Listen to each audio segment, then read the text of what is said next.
Kia ora and welcome to Tino Pai Podcast, where we delve into the raw and real stories of individuals navigating life's diverse journeys. From the courageous voices of the queer community to those overcoming addiction, from mental health warriors to frontline heroes shaping our communities. We're here to amplify lived experiences. Join us as we uncover the triumphs, challenges, and resilience of the human spirit. No mai, haere mai, and welcome to Tino Pai Podcast. Kia ora tātou, no mai, haere mai. Welcome to this episode of Tino Pai Podcast. I am Lee Eklund. I will be hosting the podcast with one of our fabulous, much valued Kaimahi members that's been here for many, many years. With a kaupapa that is incredibly important. So without further ado, I'm going to introduce our fabulous Leah Clark, who works in the Smokefree department. So over to you, Leah. How are you today, my darling? Wonderful. Thank you for asking. Fabulous. Look, we really appreciate your time. I'd like to ask you, can you tell us the journey that you started, am I right, in 1998, 1999? So over to you, Leah. Oh, kia ora, Lee. Kia ora na. My journey started actually personally as a smoker, ex-smoker, and I tried many times to try and stop smoking, and then I realised how addictive tobacco was and how difficult it is to overcome that addiction. So when I had the opportunity to work within tobacco, I thought it'd be a good opportunity to share my story, which will be similar to other stories that especially our Māori women were experiencing at that time of stopping smoking.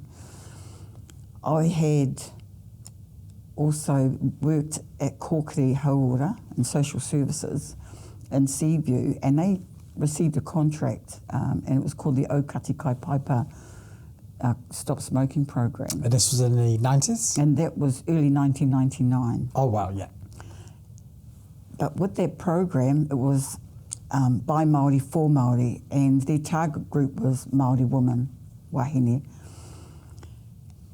Within that program, there was also an organisation, Te Hotu Manawa Māori, which was the Heart Foundation, Māori part of the unit of the Heart Foundation. They provided all the training for us, and then there was Tū Kotahi Asthma, the Māori to the Asthma Society, and of course Kōrero has several services that provides wraparound services for whānau. So it was a really good fit, that Aotearoa program. So we done training on quit smoking, and the government actually funded the nicotine replacement therapy, which were patches and gum. Although it was a great idea, brilliant idea, we had challenges trying to get people to come on board and to use the service to help them stop smoking. So that was the beginning of the early stages of me getting involved in tobacco.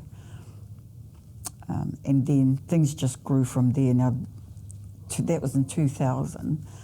I worked as a quit coach for Kōrero for 4 years in that particular area. And then I realised that I was getting frustrated. And then I realised I think I could make more of a difference if I worked in mainstream. And so I left Kōrero. And I went on to work at Capital and Coast District Health Board as the Smokefree coordinator. At that particular time, they were building the new part of the hospital, but at the same time, the change management team, they needed smoke-free policy. So that was my role to help plan and develop and implement smoke-free policies, as well as train staff for the importance of getting patients to stop smoking. Right, and so I was there for 4 years as well. And then from there, it was actually the travel time that I realised I had enough of that. I turned from Wainuiomata into Wellington every day. And then I thought I needed to find somewhere in the hut. And so I applied a couple of times at Regional Public Health at the time for certain positions. Didn't get the role, but then they called me back and asked if I wanted to do the tobacco control position here at Regional Public Health at the time. And it was only because of the distance of travel why I accepted the role, because really I didn't want to go back into that space. I wanted to do other work. However, on saying that, there were many opportunities for me to actually, within public health and population health and working with our people and health promotion, for me to actually support our communities and how they can make change with relation to the programs that we were offering. And so that's how that came about. And of course, from there, I supported the community with the smoke-free car legislation. Now, how that came about was in 2011, December. In December, we were getting ready for Christmas break in our Dominion. There was an article on the front page, University of Otago. They reported that Wainuiomata, smoking in cars, carrying children, was 11 times higher than Kōrero. Wow. And, well, the community knew me and they knew I worked in that particular space, and they said to me, they approached me and they said to me, Leah, what are you going to do about it? I said, Taiho, stop. I said, it's not about me, it's about we. Yeah. It's always about the we. And so our journey began within that space. The community, understandably, was very upset, so the word I used for their reaction was very spontaneous. Yeah. I received emails, phone calls. I mean, there were blogs going on site with that article. I mean, there was a lot of comments coming through because Wainuiomata, it's always been shown as, a lot of negatives and not the positive. Yeah. And so my thoughts immediately was, we're going to make a difference. We're going to change the way people look at Wainuiomata and how a community can make a change for good. Because you're a community member there, so you saw what was going on. But this is the thing, Leah, is that when you're part of that community and you've earned trust and respect in that community, people are going to believe and listen to you. You're a leader in your own right. Absolutely, and because I raised my children there, and so my children went through college there, and when this came about, they were all adults and married and had children, and also within that community is like their friends still were there, so it was easy. My children were involved in all the sports and everything, and my son, he was heavily involved in league, and so it was an easy, because it was our community, it was easy for me to just tap into all those key networks and those relationships that we have as whānau. You say it's easy. It was easier because you already had those relationships. Exactly. And that's the importance of being a person within the community where people are going to listen to you and your messages because of the relationships that you've got. Mm-hmm. And then obviously that's spread through with the work that you do across the Wellington region. And clearly when you've got 11% more, was it 11 times more? 11 times more. Wow. So what was the, did it decrease or what was the impacts of that? What had happened is that to involve community, we have to bring them together. Yeah. So we called a meeting, and it was during the day actually, and I thought, it's going to be interesting, not expecting many. 80 people turned up to this meeting. And it was from businesses, it was from different Māori services, it was from MSD, everybody wanted to be involved in this meeting because they knew that the community was going to get behind it and drive it. And within that group, number 8 is a special number for me, and so like within that group, I wanted to only 8 people on a working group, and so I actually selected the 8 organisations that I wanted. Select committee. Very simplistic. Because you know that that select committee route. Yeah. Well, the mover shakers. You need the mover shakers. And you need them from all levels, from the ground up. Yeah. And so obviously, rugby league, because it's predominantly Māori and Pacific, and that's our target group for smoking, right? Yeah. And so obviously, representation from that. Local marae because of the iwi, so reporting back to iwi Aotearoa, and that's their role. And then of course city council, because you will be working with policy. So I grabbed our councillor that represented Wainuiomata on the council there. Then we had the schools, the college, and a primary school in Kohanga, represented from there. Māori wardens as well, because they're the ones that man traffic and things like that in events, and they can also share the message that, hey, this is a smoke-free area. Yeah.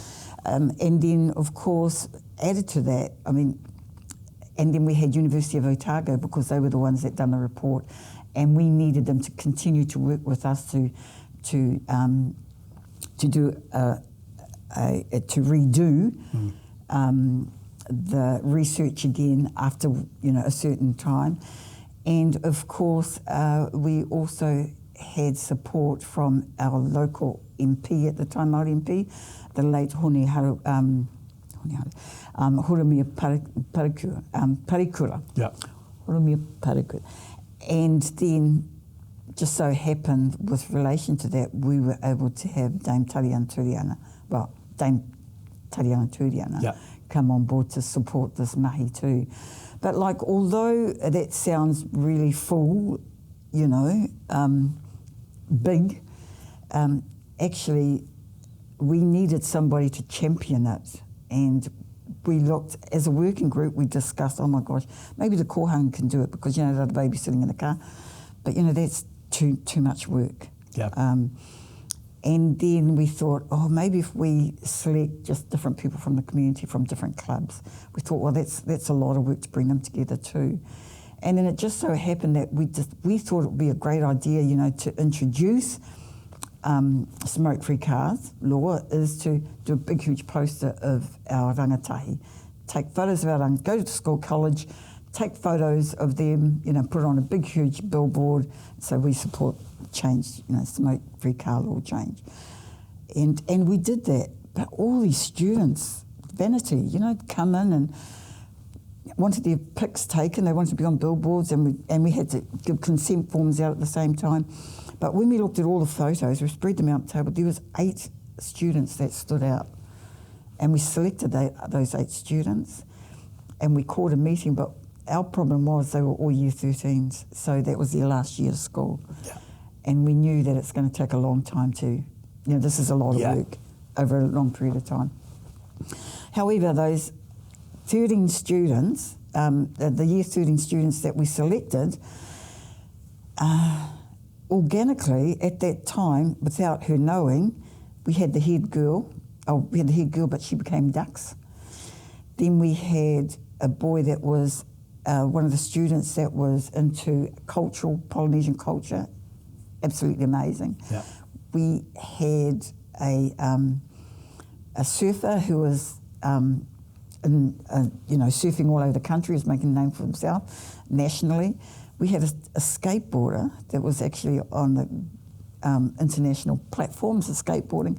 So, although we looked at these students and they jumped out, we didn't realise that the other skills and talents that they had. Yeah. And with that first meeting that we had, they decided on the slogan, they decided on the name, and they just done a brief kawa or, rules on what the hashtags would represent. Yeah. And so that was their part, and that's all they could do because they were leaving. And that was enough for us at that particular time. And with relation to that, though, we had we needed a logo. We needed somebody to design a logo. And then it was suggested that a neighbour knew somebody that was an artist, could draw. Yeah. And so we said, okay, look, you assign him to do the logo and let us know. Well, he designed the logo, but like we hadn't heard from him for a couple of months. And so when we approached him, it was such a humbling experience because he's a father of 2 at the age of 16. Wow. But what he had done, it was on a crunched up bit of A4 paper, drawn in pencil. Yeah. And that's what was presented to us. And I said to Sisi, I said, what is this? And she said, oh, that's the logo he's designed. He done like 4 different pictures, you know. I said, wow. And I said, there's something wrong here. And she said, oh, he didn't have any paper or pencils to draw. And like, you know, when he said that, I felt absolutely terrible. But you didn't know. I did not know, but like the learning for me was to ensure that our rangatahi had everything that they need to help, you know, progress this project. Yeah. That was a huge learning for us. And so with these 4 pictures, like, they're absolutely beautiful, but the final one, he done this beautiful pencil sketch of actually what we've done. We went and bought him all these resources, you know, paper, pens, but whatever he needed. And he drew this A3 picture of because his partner's Pacifica, Samoan, and he's Māori, and holding a baby. And then under that, though, was this beautiful pattern, like a wave, with the Māori. In the middle was this big heart, Pacifica design there, and on the tail was the Māori. Right, Māori design. Yeah. And he had the whakapapa under that, you know, and all it said was, we breathe fresh air. And then he explained, under that he said that, like, within the heart is health, but also spiritual health, which is the atua. And then it's obviously the Pacific culture and the Māori culture. Absolutely beautiful. So we pulled that out, we told him to pull that out, and we gave it to our comms person, and we said, right, can you print this out? Green and black, Wainuiomata colours, and white. And I said, and that'll be our logo. But we needed the slogan to go with it. And so we put that to our rangatahi, and we said, okay, so what do you want to have happen? What's this going to look like? Well, I mean, they were just brainstorming and coming up with all these ideas. And because we had a surfer, a skateboarder, sports people, cultural people, and everything is in motion and movement, and they come up with smoke-free cars, that's how we roll. Because everything in motion, when you walk, when you play, when you run, and all the parks cater for that, should all be smoke-free, plus the cars, because it's movement. And so that was the idea of choosing that. And I thought, wow, you know, that's what I mean. Our rangatahi and their innovation is just incredible, what they come up with. I mean, who would think of smoke-free cars, that's how we roll? And design a beautiful pattern like that. You were saying that you had these, the community support rangatahi, and you mentioned about several of them at least being successful as they've grown up. You know, you had this design by, what were their names again? Willie. Yeah, Willie. And he's grown into this, he's quite a well-known sort of artist. Him and his family moved to Gisborne. Yeah. And while he was there, he took an art course at the Wānanga, Aotearoa. And he done very well there. Then they moved to Perth. And then he started designing T-shirts and artwork there. Yeah. And like, from a boy that's a young dad, no money, very limited resources, to educating himself, and now he supports his family with his artwork, as well as other work too. Yeah. I mean, that's just wonderful. You know, things, well, we call it organically. But for me, I think what happens is that, you know, coming from a Māori view, Māori perspective, you know, we believe that our tipuna help us too. And I so believe that with his talents and skills, you know, his wairua was in tune to support him on that journey. Syncs all together. Yeah. And to bring it all together. And those are things when you work with Māori and for Māori is that you can't document that. You can't put that into words, but we know that, we get help from the living and the past, you know. So, and I think that was one thing that was incredible about our hashtags. And it was, there was Māori and Pacific, and we had different waves. So that was our first wave of hashtags. Then we realised we had to change the age. So then we started from year 10s, okay? So we brought in the year 10s, and oh my gosh, we sort of were happy about it, but then we regretted it because they were still very young, giggly, had no life experiences. Yeah. And so we had to provide a lot of training for them. So we did that, we did that with media. We done Toastmasters with them, which taught them public speaking, writing speeches, leadership, we done all that with them.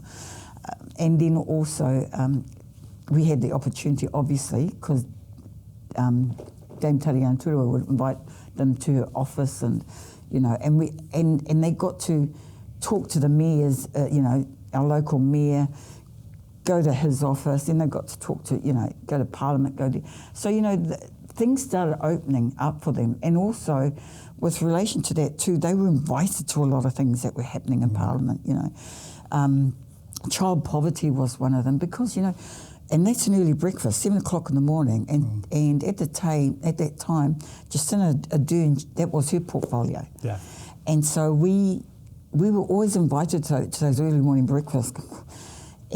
But when they had conversations there, for example, period poverty was mentioned there before that amazing young girl brought it out. Yeah. But they recognised that there and they shared that, for child poverty, there was couch surfing, which is homelessness and the rangatahi. Yeah. And then there was period poverty, and of course there was suicide. So all the social aspects that they were experiencing, they were able to table it at those breakfasts. Yeah. And which was good. And so knowing that their voices were heard, and not knowing that Jacinta was going to become a Prime Minister one day. Yeah. And actually them thinking back and say, oh my gosh, we had breakfast with her, that's a big deal for them. And so all these things with, all the opportunities that our rangatahi have had, being a hashtag, and although the foundation to their project was getting smoke-free car law as legislation, obviously, they were doing lots of other work that affected them. And also within the smoke-free field, although we were pushing the smoke-free cars, they were doing smoke-free shelters, bus shelters, smoke-free town centres, smoke-free sports grounds, even the pollution from butts. Smoke-free marae? Smoke-free marae, we were already there, but we were supporting that anyway. Yeah. Kohanga was there, but it was actually reviewing their policies, teaching them, okay, well, look, this is their policy, but we need to do an audit on how they're doing.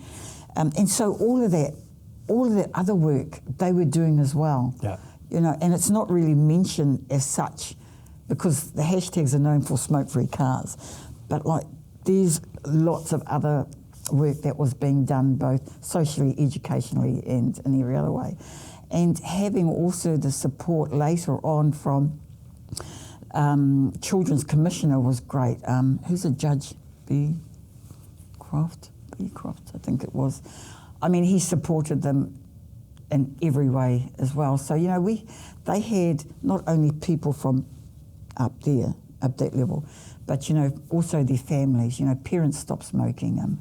The aunties, well, they couldn't stop smoking, but, they, smoke-free homes, that was crazy, eh?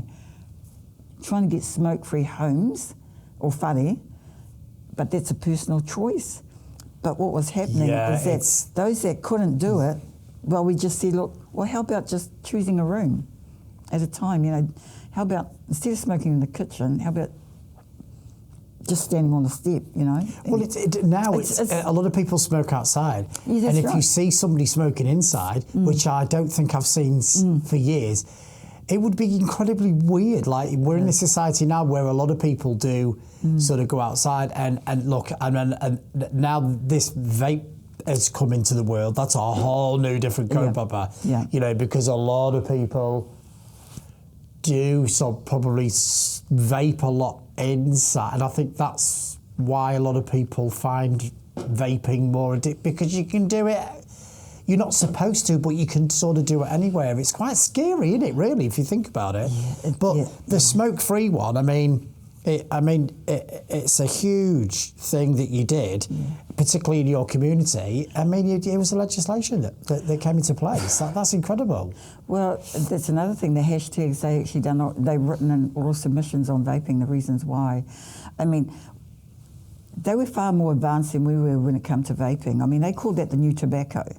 And they actually said that there's going to be a tsunami of vaping, and sadly, we'll be there to help clean it up. And they made it really clear at the oral submission that vaping should never, ever be legalised.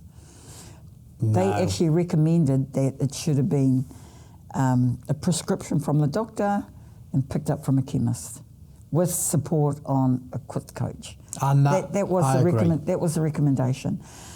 They should not have retail vape stores. That was another recommendation that they put through, and also what we put into place for our rangatahi was how we manage them and keep them safe. Yeah. Even with the media, is that media approaches them straight away, and we said, no, you have to come and see me, and I'll let you know if you can interview them or not, and I need to know what the questions are. Oh, totally. It's keeping them safe as well, because how savage people, exactly. It can be quite savage out there if someone is going to, fire the questions. And when you're younger, you're not, there are some rangatahi out there that are really confident in public speaking, but they can also be quite vulnerable and dialogue is really important. Exactly. Yeah. So, once again, it's really highlighting the importance of, young people, particularly now, like the vaping. They know it's happening in schools. They know what's going on, and society's. I've always said this: is that society's changing that fast, and new things are going to come in, and we need that vision from young people, because things are changing so fast. I don't think us as adults as well can just keep up. No. There's new things going on, so it is important to keep young people, involved in promotion, for to give a voice. I mean, you know what it's like when you're young and you're heard and you're appreciated, and that boosts confidence to make them into flourishing, successful. Majority. Yeah, exactly, and our selection process is that we normally go to a school or to a sports function or training where rangatahi gather. We provide kai. We say, look, anybody interested in being a hashtag? We know that most of them just come for the kai and then they go, and that's fine. Yeah. You always get a handful that stay behind, they are interested. And so it's that low number that we take on board. Yeah. That's our selection process for a hashtag. And out of that, we've selected some amazing rangatahi. And unexpectedly or organically, once again, is that we put them through the training, but then once they realise that their voices have been heard and taken note, is that they realise, oh my gosh, we can make a difference. Yeah. And academically they change. Yeah. And they think, well, if we can do this, I think I'll go to university. Oh, really? Oh, yeah, I think I'll train to be a nurse. Okay. Actually, I want to be an electrician. So all of a sudden their world is changing. It's from, the day-to-day bore of them going to school and learning the education structure to all of a sudden saying, oh my gosh, the world is their oyster. They can make a difference. They can be the next, Jacinda. They can be now the next Hannah. I mean, it's incredible where their journey is going. And it's as simple as, from huge fitness buff guy doing triathlons to a male model, and then to lawyers. We've got lawyers, accountants, and plumbers, carpenters, I mean, they're all tradies now. Yeah. And so with the next lot coming through, so we had to spread, of course, because now they're saying, look, a couple of years ago we were approached, we says, look, so do the hashtags, do they represent the Wellington region? And we says, yes, it's just that they live in Wainuiomata, but they school outside, like Scots College, St. Catherine's, I mean, they're spread out, Palmerston North, Manukura, and all those schools. So they represent that particular area. However, from the hashtags, other youth groups have grown now around the country, which are working on different things, and of course climate change is huge there. But when you come to think of it, when you look back at where that all started, it was all in the smoke-free area, and changing law and changing policies, things that they had no idea or could never imagine that they could make possible. But also it's knowing that there's rangatahi out there that are against that, and they do want to see their communities flourish healthier. And this is not just helping elders, but it's also helping people of their own age as well. And it's a real, it's ambitious, but it's it's doable. Yeah, and what you need to remember, we talk about the hashtags, but behind the hashtags, of course, is a community. They come from a community, a very supportive community, in whatever way that looks like. And so, without the community and our rangatahi involvement, obviously, I mean, things wouldn't get done. Yeah. And going back to Dame Tari Anturi again, she made the statement that only communities can make change. Yeah. And it's so true, and because it's proven. And of course, being in public health, I mean, we need to use a framework. Te Pai Mahutunga was a framework we used, which is the Māori health promotion framework. It ticks all the boxes. And as I say, I've done a presentation. Well, they asked me, how did you do this, Leah? Well, I related it to a waka. If you ever done waka ama, I mean, you're seated in different positions for different reasons and for different skills. And, when we paddle, we look forward. We don't row backwards. So, like some people do. So we look forward. So with relation to that waka, at the top had to be the iwi, okay? They needed to lead it in whatever way that looks like, and I'll explain it a bit further. Then the next step, then you've got the other step, okay? So behind the iwi is council, all right? Because they have to work closely with the iwi, their partnership, all right? And then you start moving further in, okay? And from that, all right, is then you've got all the other stakeholders like Cancer Society, Asthma Society, everybody else that wanted to join in. And then you've got the national group, because the national group was formed as well, that come from that. But in the centre, we call it the powerhouse. That's where all the power is, the strength.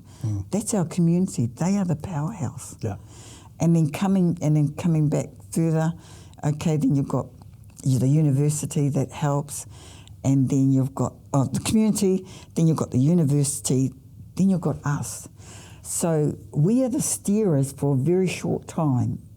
In other words, we're the ones that put it all together, help the community put it all together into a framework.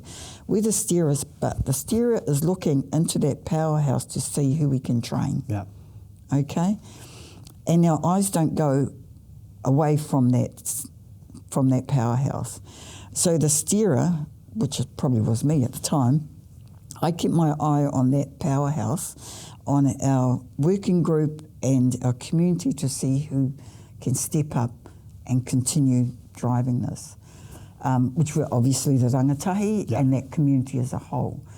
But everybody plays a part, and that's why I used the waka to represent how we managed Te Pai Mahutunga and marrying that all up, because it covered all aspects of Ottawa Charter, you name it. Well, what you're doing is that you're strengthening community action, using the community, developing personal skills, and this is particularly for the rangatahi. I mean, developing personal skills, some of them are on the cusp of being famous. Well, they probably are. Yeah. You know what I mean? But they're going to get even more. Sevens. She played the Sevens. I mean, she's from Manakura. So. Building healthy public policy. You know, all of this. So you're covering a lot, really, through the Ottawa Charter, if not all of them. So, you know, and it's just, all five are all there. And it just makes sense because, you know, they all mould sort of together.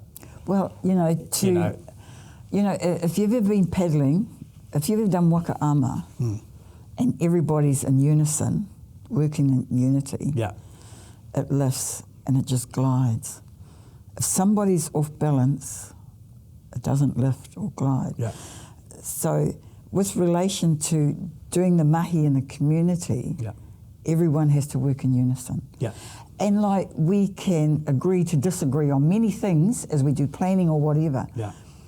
But that's the beauty about it too, because we come up with the solutions as well. Yeah. And everybody needs to agree. Everybody likes the solution. Oh, everybody. If it doesn't work, so what's the solution? You do need a solution. And also, you need to think about. Yeah, and also, although we're trying, we're coming to decide what that solution is, the mahi still carries on. Yeah. Because although the decisions have been need to be made there, it just carries on. You don't stop. You cannot stop paddling. No. You have to keep going to get to your destination. Yeah. Otherwise, once you stop, the tide comes and takes you another way, the wind comes and it's a disaster. So you need to stay focused and work together in unison.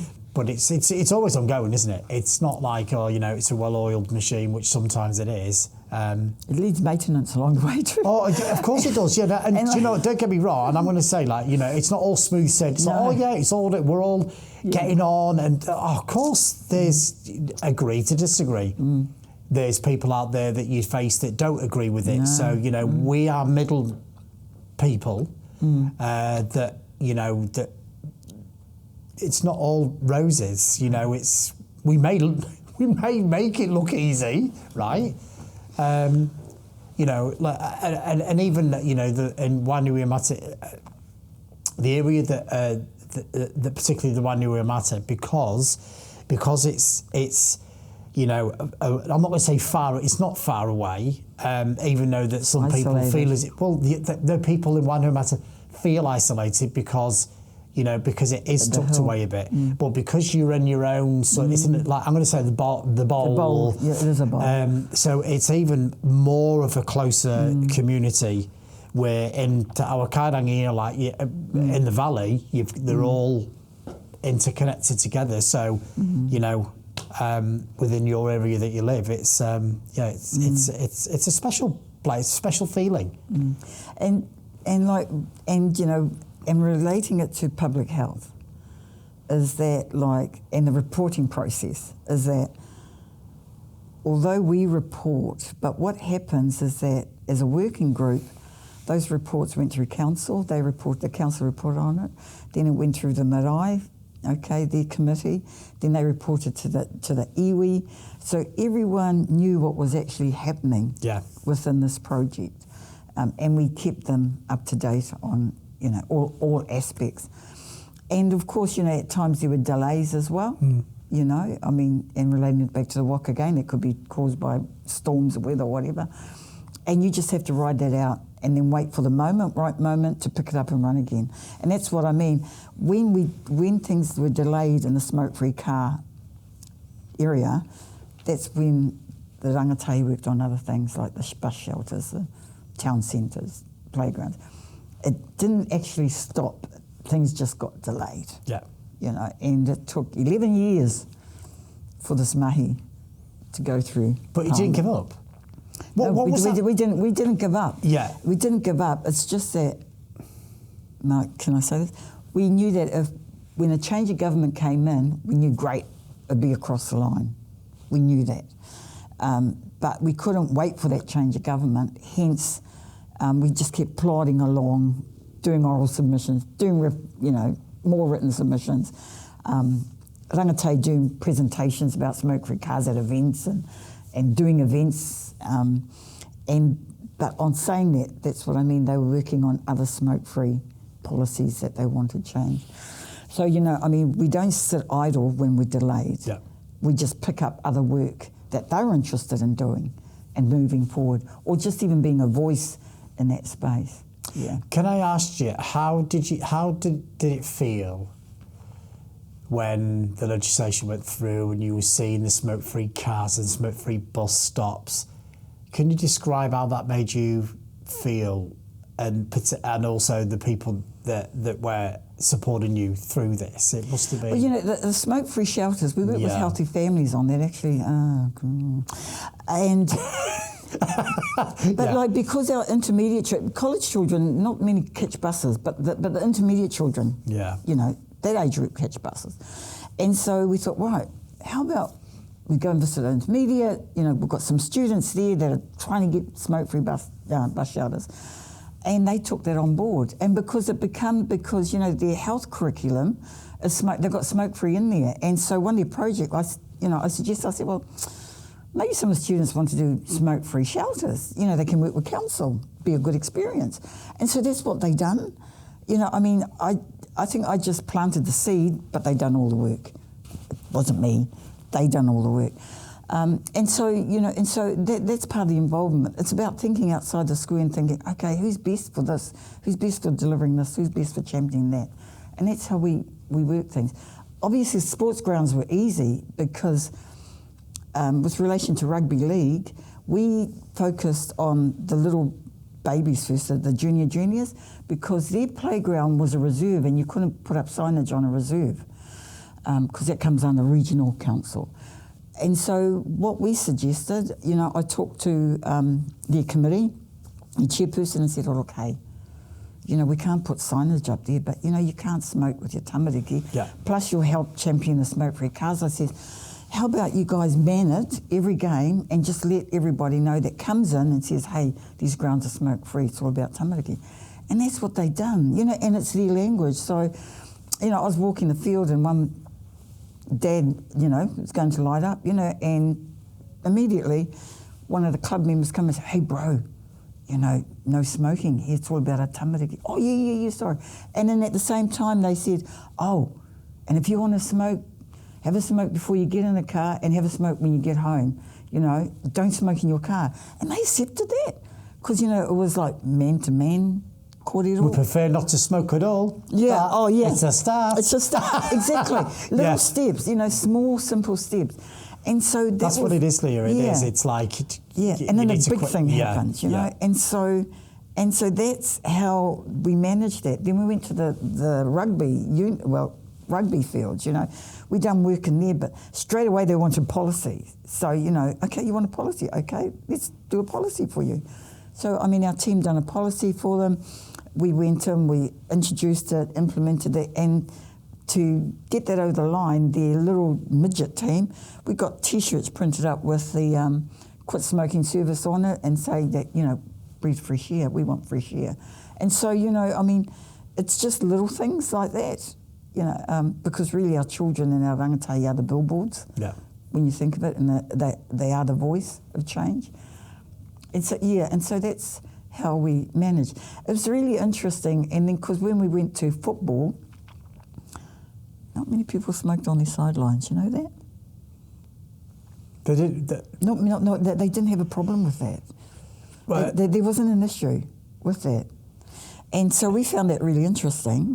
You saying there wasn't an issue with people smoking? And the football, the soccer, we call it soccer. Oh, yeah, So, we've gone from rugby league with predominantly smokers. Then we went to the rugby club, which wanted a policy straight away before we could do anything else. And then we visited the football and it was different. I find it incredible. I would have found it went to a rugby match or a football match, unlikely. It was different. And we said, because we spoke to people, we said, do many people smoke around here? They said, no, not really. They said, actually, it's, they said it's disgusting when they're running around. I don't know. I was quite taken back with that. And it's similar to cricket. They might, so once again, it identified Māori and Pacific, low socioeconomical. Well, it's proven, isn't it? I mean, it impacts Pacifica and Māori Totally. more than Pākehā, to be honest. And it was it was a priority in itself. I mean, you've got a population that, you know, it impacts a lot more. So of course it's a no-brainer that you need equitable sort of approaches to go into these communities where it needs to be done differently. And that's, it's really important that we do need to do it in a way that's really different and effective. Well, you know, and I mean, that's a fine example, and it just goes to show the reason why, you know, I don't like naming it as such as a priority, but the reason why we need to support Māori and Pacifica more in every health and wellbeing program and project that we put out there, because I thought that was a fine example, and it's Wainuiomata, you know, and so that was interesting. Do you? So there has been a significant drop within smoking. Right now, this is smoking, and do you believe that? I mean, I don't even know how much it is for a packet of smokes now. No idea. So the cost of is a big issue, but do you think that? Well, I suppose that everything else really, didn't it? You know, it's getting too expensive to smoke, and now you've got these vapes where they're about $15 for a big vape that can last you for a sort of week, and the difference is with smoking and vaping is that smoking, when you finish a cigarette, you have a break before you decide to light up another one, a long break, you know. Vaping, you pick it up whenever you want, and it's continuous. It's continuous. Continuous. Like I've seen people where you've actually one of my old work colleagues used to have it at a double barrel. And it was like a steam engine. Like I felt like tonight, Matthew, I'm going to be, you know, when they reveal themselves. It is quite bad. It's a whole new different. Do you think it's a whole new different approach to what you did within the smoke-free? Absolutely. The laws keeps changing to no disposables. Then there was disposables because it had a button on. It's just quite confusing. I mean, I mean, it's way more complex. It's really interesting. I mean, apart from the vape, so, you know, when you rid of your vape, I mean, that's dangerous anyway when it comes to litter. And we still don't know exactly what is in vape. We know that it's worse than tobacco. Is it worse than tobacco? We don't clearly know. I mean, it's not transparent. The information isn't transparent enough for us to decide. And plus, we have to wait those years out, 15 years, for the research to come through. We know that it's killing people. We know that it's killing lungs. And we know that within another 15, 20 years, those that are vaping now, they're going to need a new set of lungs. And someone has to die with good lungs before they receive those. You know, so, I mean, there's lots of various thoughts about vaping and the harm that it's doing. But that's the scariest thing. You know, when it comes to our rangatahi, their message is simple, is that our breath is important and it's for oxygen only. I mean, that's what they're saying. It's about the ha, it's about the breath. Yeah. I mean, that's what they come down to, because they're thinking, you know, so vaping, what's after that? Because there will be something, there will be another. Yeah. But when you look at it at the end of the day, they're saying, actually, isn't it just for us to breathe fresh air? Yeah. I mean, and they're right. That's what it is. That's what our mouths are for, to eat and to breathe fresh air. So what would be your final thoughts on, you know, if anybody wanted to be a person that wanted to support in their community to perform, you know, create a collective or to be an influential person in those communities, what would where would they start? What could they do? As you said right from the beginning, I mean, I come from Wainuiomata, you know, I mean, I was a swimming coach, I was a basketball coach, I was also... You're a swimming coach? So, I tapped into a lot of families and their children growing up, so I had that, plus my children were involved with lots of things. And plus, my father moved us into Wainuiomata in the 60s, so I was well grounded. But if you're moving into a new community, you need to become part of that community. Yeah. You need to talk to people, you need to listen to people, you need to go and join different clubs and just, hang out at their local hub or whatever, but talk to people and listen to them. Get to know their names, acknowledge them. You cannot just walk into a community and expect for them to say, oh, hi, here I am, what are we going to do together? No. Health promotion, there's no time frame. It's, it's a long journey. Yeah.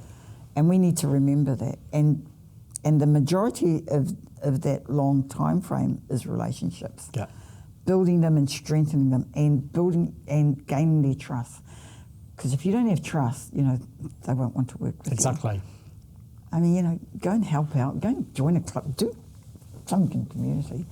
And don't expect things to happen overnight, because they don't. Yeah. Small, simple steps. And when you're working with rangatahi, they need an auntie and an uncle and a nana and a papa. They need that whānau wraparound concept, I think it's similar to you. You're that staple person, and actually, it's probably most of because I'm I'm an auntie, drag auntie, and I have a really good relationship with the young performers, and it really is about keeping those relationships and knowing that you'll support and be there, and that's what worked for me. But I did this just naturally, so you've really got to be, you can't force to do. If you don't want to do it, don't do it. They're going to see through it. But to have that community support is just overwhelming, isn't it? It's fantastic because you can see they're hungry for it, and it's manner enhancing them to be better because they want to do it. It's not making them do it. It's like if you want to do it, it's fun because as health promoters we can't really do this on our own. No. We're not saying work for us. It's like work with us for your community. Do you know what I mean? I must admit, it wasn't easy working here. Yeah. And supporting our community. Yeah. Because often when our community come up with a fantastic idea, we'll bring it back in and it'll change incredibly. Yeah. We will do what we can. I have no power over that. Yeah. However, we are the ones that go back out there to our community to apologise. And they know it's not our fault, but so it was challenging all the way through. Yeah. Doing the work internally and compared externally. Totally. And I think that will continue. However, if you stay, totally supportive of your community with integrity, you'll be fine. Yeah. Because it's, I say it's easy, for me it was easy in community. But the challenges were internally. When you're part of that community and people you're involved, it is easier. It's not easy, but like I say, it's easier for us. Yeah. Either you can get on with communities and be one of them people where people do look up to you, and but it's just that community voices are appreciated. And the other thing too, which was quite funny, I mean, the working group, when we come together and we would get visitors coming in and popping in, see what we're doing, and we'd invite them to sit down and just listen to our meeting, and someone from the public just walked off the street and says, "Oh, what's going on here?" And they said, "Oh, this is a smoke-free car working group. We're going to change smoke-free law and blah blah blah." And I said, "Oh yeah." He said, "Oh gosh, what makes you do that?" And they turned around and said, "Oh, she does the baking." So because we didn't provide kai, I mean, that was another thing. I was known as Auntie Leah that bakes the cakes. But and then I was at our community board meeting last night for council. They did this wonderful presentation. They said, "Oh, you, by the way, Auntie Leah." And I was like, "Oh gosh." So you never lose that name or that endearment. You of made your auntie. bed, you lie in it, love. that endearment of being Auntie Leah, and this is our council meeting. It is, and it's so true. I mean, It's so rewarding, isn't it, Bean? Yeah. I had to giggle about that. And then the councillor, and then she responded by saying, "Oh yes, that's right, Auntie Leah, you were part of." I was like, "Oh God." But yeah, it does. And I think when you hear that from different people, like councillors and other community groups, you think, yeah, wow, that's so true. Yeah, you're auntie to everybody. You are, love, you are. Well, listen, thank you so much for today's kaupapa of Smoke-Free, but also, it's vaping is another issue, but that's going to be another kaupapa. I mean, thinking, God, thank goodness the smokes are around. If vapes are around back in then, it'd be a challenge, wouldn't it? God. But no, thank you so much, Leah. Really appreciate the work that you do, and the community really appreciate you as well. And I know that by knowing what the community are like with you. So, without further ado, thanks again. We will see you next time on the next Tino podcast in the very near future. And be happy, be safe, be well. Safe travels. Mā te wā. Oh, kia ora. Thank you for tuning in to the Tino Pai Podcast. If you've been moved by today's stories and want to stay connected, be sure to subscribe and follow us on your favourite podcast platform. Together, let's continue to honour and celebrate the richness of human experience. Until next time, take care and keep shining your light. Ka kite.